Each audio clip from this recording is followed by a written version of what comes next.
Welcome into Phil's Tax Hacks and Other Retirement Facts with CPA and personal financial specialist, Phil Putney. Now let's get rolling with today's show. Phil, this week, as our thumbnail suggests, we're talking about pensions. It's the choice that can make or break a retirement plan, or I should say a survivor plan. Right. And so depending on who you are in this relationship, you might be like, yeah, turn that on. So we're going to kind of debate that a little bit. Yep. I've got another email question this week I want to set up for you, and we'll dissect that. So let's jump in and pop this question up for folks. My husband will have a state retirement pension that he'll be starting in a few months when he retires.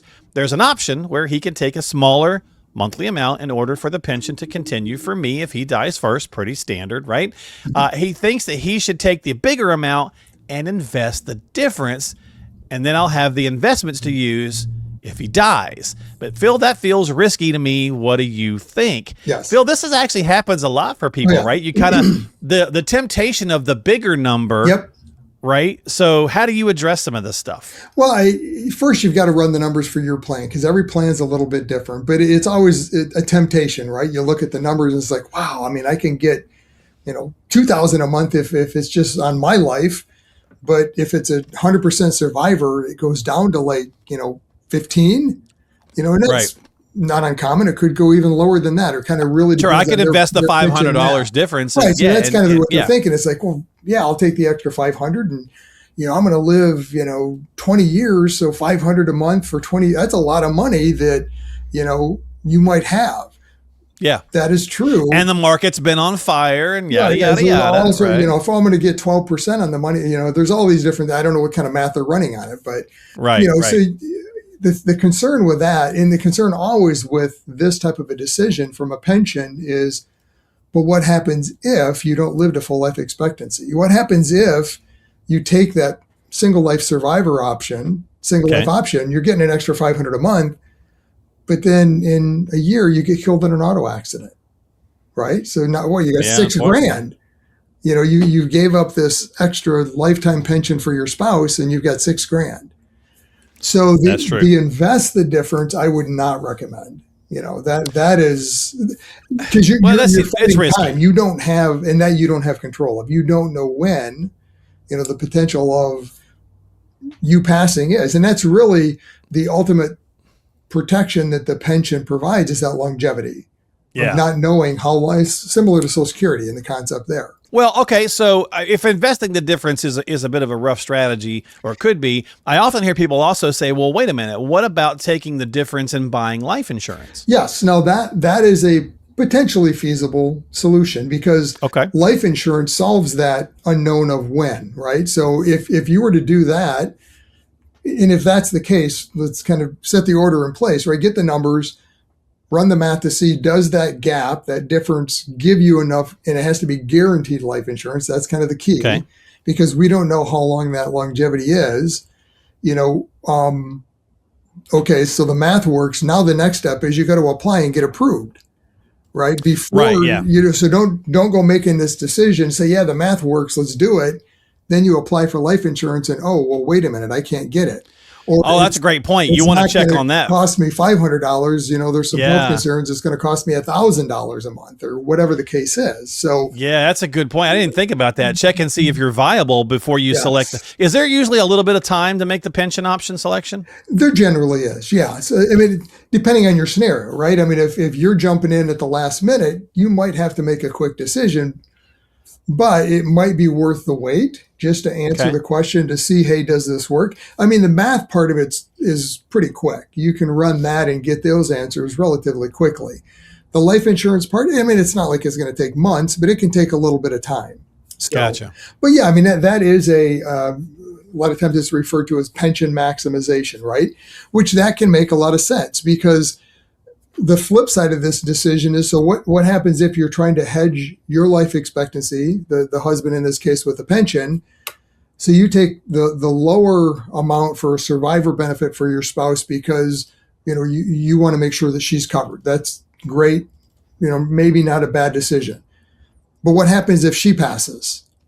Well, now you're stuck at the lower pension, right? So that's where taking the higher single life pension buying life insurance that pays enough that if you were to pass, gives a death benefit that now a surviving spouse can replace that income stream. Then if something happens to her, well, you still have the higher benefit. Now you can cancel the life insurance because you really don't need it at that point. Oh, okay. So there's a lot of options that can give you some flexibility if the math and your health play into it to the life insurance component works. The Tax Smart Retiree is your comprehensive guide to mastering tax efficiency for a flourishing retirement. You will find indispensable advice and actionable strategies designed to enhance tax savings, maximize Social Security benefits, protect against market volatility, and develop a customized retirement plan. To get your free ebook, click the link in the show notes of today's episode and download your copy of the Tax Smart Retiree right now. Well, and I would think that question would work both ways, right? Whether you're thinking of the invest it myself strategy or thinking about life insurance, first of all, how healthy are you, right? Right. So take that into account, because again, who bears the most risk and who feels it the most? Let's be honest, the statistics are what they are. Yeah, Us guys passed away first. It's her husband's pension, state pension. She bears the risk, right? I feel like. Well, right? Absolutely. Yeah, so it's the same concept when you get into Social Security, understanding that survivor benefit. And I mean, that's the other side of the coin with this is, so run the math on Social Security. Maybe if you're going to take the, single life pension, so it's going to be a lower amount, then maybe you maximize your Social Security and you go to age 70 to help make up for that difference. I mean, especially when you have a pension and there's Social Security involved, you can play the two of them together to come up with a good combined guaranteed income stream from a lifetime view standpoint. So great point. Right. So it's the basket of stuff. Yeah. Pensions, there are a lot of options. The unfortunate thing though is a lot of times at that point, maybe the individual hasn't been working with an advisor and they've just made a decision. I've got a client, case in point, that similar scenario. They both were school teachers. They both had retired prior to coming to one of my classes and ran the plan for them. And they both took single life pensions. Mm-hmm. And he's 11 years older than her. Okay. So, I mean, the math just by that alone says probably does not make sense to do that because there's a real high probability you're going to pass before her. But now he was diagnosed with cancer. Now, fortunately for them, I mean, he's been okay and everything's still played out fine.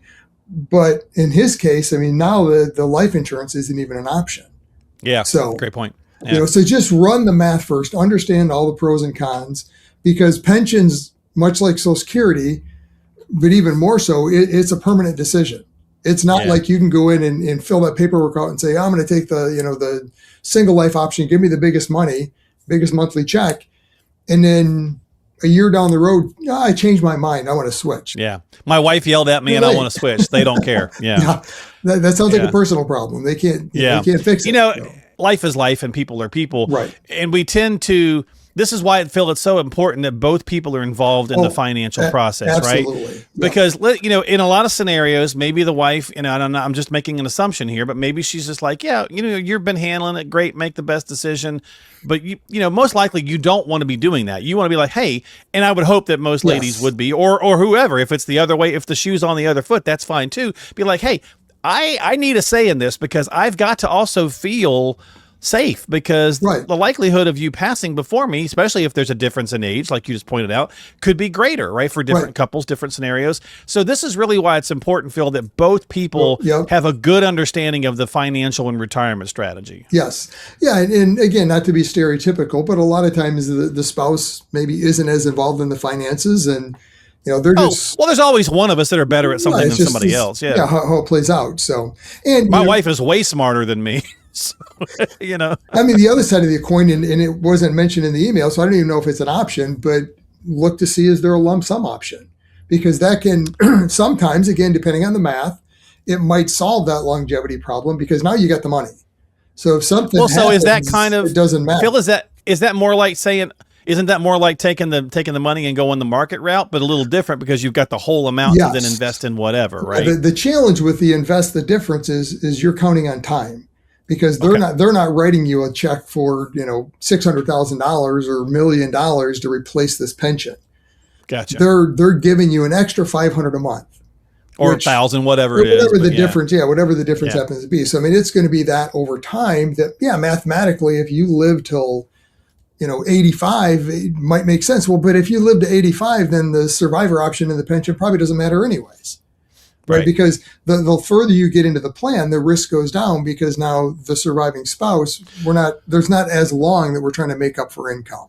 So if the lump, and to your point, yes, it was not mentioned. Maybe it's not an option. Maybe it is, but it's something else to think of. So if you're looking at a lump, right? So then now you maybe are looking at buying an insurance policy, or you could look at buying an insurance policy, or if you want an annuity product or something. Yeah, you want the absolute guaranteed income. You're just buying your own pension. You're an annuity or invest it, but understanding the risk and investing it to generate that income. So there's a lot of options. So. Okay. All right. And that's really the key to all of this is knowing the math and running the math up front to know what your options are before you make these permanent decisions. And when you get into retirement, there's many decisions like this that are permanent or you lose favor, so to speak, over time. Okay.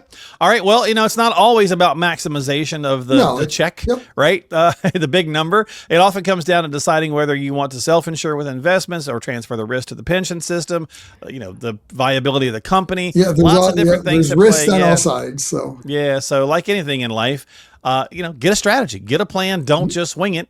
So hope is not a strategy, as we all know. Yep. So if you got questions, need some help, of course, when it comes to, and certainly folks in the Michigan area, there's obviously a lot of pensions with the big three and whatnot. So certainly make sure that you are talking with a qualified professional, get some guidance, get some advice.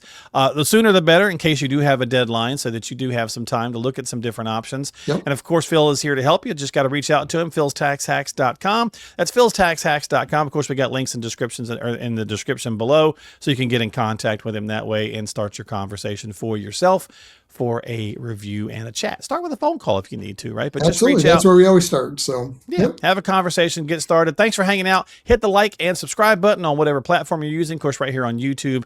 And we will see you next time on Phil's Tax Hacks and other retirement facts. Phil? Investment advisory services offered through AFS Wealth Management. The content of this program is provided for informational purposes only and is not a solicitation or recommendation of any investment strategy. Investments and/or investment strategies involve risk, including the possible loss of principal. There is no assurance that any investment strategy will achieve its objectives.